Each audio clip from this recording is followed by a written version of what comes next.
allow me to recall you, you have surely seen it, but President von der Leyen reacted very rapidly to the news that Russia has basically decided to ban 8 EU nationals from entering its territory, including a member of the college, Vice President Jourová, as you say. And very rapidly on Friday evening, the President condemned in the strongest possible terms this unacceptable decision to ban those EU nationals from entering its territory. Allow me to give the floor to Peter to provide you a more complete picture on what we are doing. Thank you and good afternoon. And let me add that basically the 3 presidents of EU institutions as well as 27 EU member states were very clear in the reaction that we consider this decision by the Russian Federation as lacking any legal justification and being groundless. So, of course, I mean, when you are asking about explanations, we got the formal notification, but there is no legal explanation whatsoever of such an action, because as until now the Russian decisions in this regard, all these counter sanctions, are obviously very politically motivated and lack any legal justification. They are groundless. That's one point. The second point is the Russian ambassador has been summoned. He should be received in the afternoon by the Secretary General of the European Commission and of the European External Action Service, where we will convey to him a strong condemnation and rejection of this decision. And on the third issue, the discussions are going among the member states, not only after the Friday's decision, but also already from before, after what Russia did to individual member states, most recently to Czech Republic and other countries, when it comes to expulsion, disproportionate and unjustified expulsion of diplomats. This all shows that Russia is determined to continue the hostile track of confrontations, and the EU will be reacting to it. Discussions are ongoing. The High Representative and the EU institutions, as we have said many times, we prefer united response, and we are working on the united response. We are coordinating with member states. The issue will be discussed at the forthcoming or upcoming Foreign Affairs Council next Monday. So the discussions are ongoing among the member states, among the capitals at various levels, and we will see what will be the best way and the most effective way to react to all the actions from Russia over the recent weeks and months. Thank you so much, Peter. I will now invite you to ask additional questions to Peter on this topic, on Russia, if you have. So please only keep your hand raised if you want to ask about this topic at this point in time.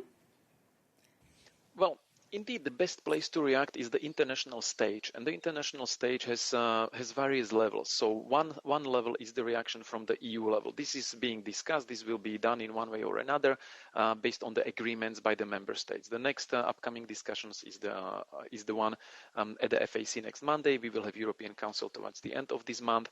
Another level is Council of Europe, where we can, and this is what the HRVP was saying in the European Parliament last week, where we can also try to convince or try to achieve the change of behavior of Russia and Russia, and making Russia stick to the rules, because there they are sitting at the table in the same club, subscribing to the same rules. The EU as such cannot enforce Russia or force Russia to fulfill all the EU rules that we would like to see. But when you are a member of Council of Europe and you are in breach of your commitments, then the body, the organization, has means how to make you, let's say, pay for it, in quotation marks, to bear the consequences. So this is what the High Representative was mentioning. And then we have another level of the international stage, and that's for example, the upcoming discussions of the G7. The foreign ministers of G7 are going to meet in London today, tomorrow, and on Wednesday. Russia will be on the agenda, so they will be discussing how to proceed. If you noticed over the last few weeks and months, the G7 were very united and very, very firm in condemnation of whatever Russia was doing when it comes to the case of Mr. Navalny, when it comes to the actions by Russia against Ukraine. So this is all the context of the possible actions. This is a big issue with many different aspects that need to be tackled from different sides and at different stages. Like international stages, not like phases. So at different venues. And this is what the HRVP was saying. So if we can proceed as the EU in united response taking the measure at our disposals. It would be great to agree on them, and the discussions are ongoing. If there are measures that we can take in international fora where Russia is also a member, great, that we could achieve something. And then we will be also dealing with this at any other international stage, because what is going on, this has nothing to do with the constructive behavior on the international scene. This is clearly a path of confrontation that leads only to further deterioration of the relations between the EU and Russia. And when we take it in the broader context, also to the deterioration of the situation regionally, because actions of Russia against Ukraine, for example, or to the deterioration of the human rights situation of the Russian citizens. And this is the case of Mr. Navalny. So this is a very complex issue with many different aspects that need to be tackled with different means at different levels and different forums. Thank you very much, Peter. And David, as concerns the question that you asked to me, first of all, thank you for recalling that indeed President von der Leyen's vision for this Commission as a player on the international stage is that of a geopolitical commission. In terms of what does it mean? It means playing the role that we need to fulfill as European Commission in order to enable the EU to be a player on the world stage and to work for achieving progress on all the important matters for the European Union, be it climate change, being digital, being cooperation on health, being resolution of conflicts, being democratization or human rights. And you have certainly seen how vocal the President, as well as other relevant members of the College, are on all those matters. Now, specifically on Russia, what does the President think?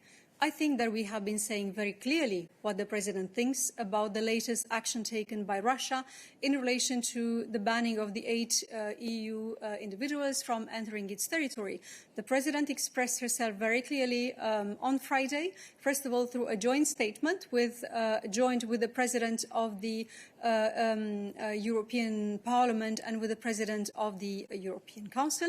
And that statement says very clear that she condemned, together with the other 2 presidents, in the strongest possible terms this later decision by the Russian authorities, that this action is unacceptable, lacks any legal justification, and is entirely groundless. She also said that this is not targeting just the individual concerned, but that the European Union as such is targeted, and we will act as one.